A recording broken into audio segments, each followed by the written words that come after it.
The Deputy Chairman, Sir, I crave the indulgence of the House and also your indulgence for stating certain obvious facts which are very well known but which we are often apt to forget. Sir, the Indian railway system, as the Honorable House knows, is the biggest in the whole of Asia and it is the fourth biggest in the world. It is also the biggest nationalized undertaking, and now, where is such a big experiment made and such a large area covered?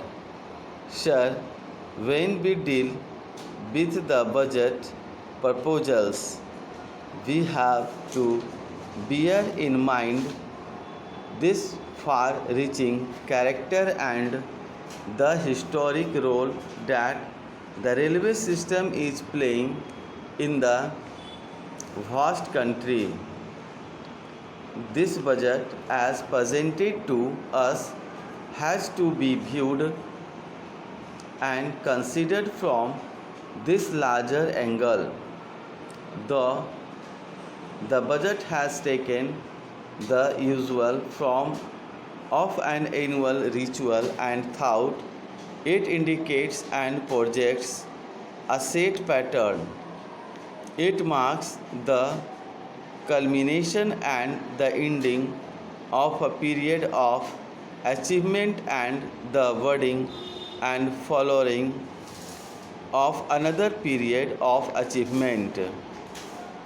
Sir, we are in better position today than before to assess and evaluate the results, and we can very well draw up a balance sheet of success and failures, of achievements and setbacks, if there are any, so that we may be able to draw up a plan of further development.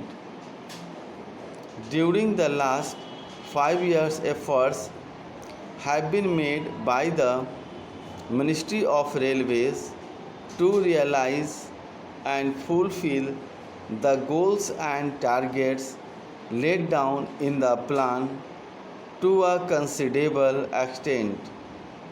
I must admit they have taken able to achieve the goals and targets laid down. All these achievements and developments that have taken place are really commendable, and we would not shrink on our side to pay compliments to them because they deserve them.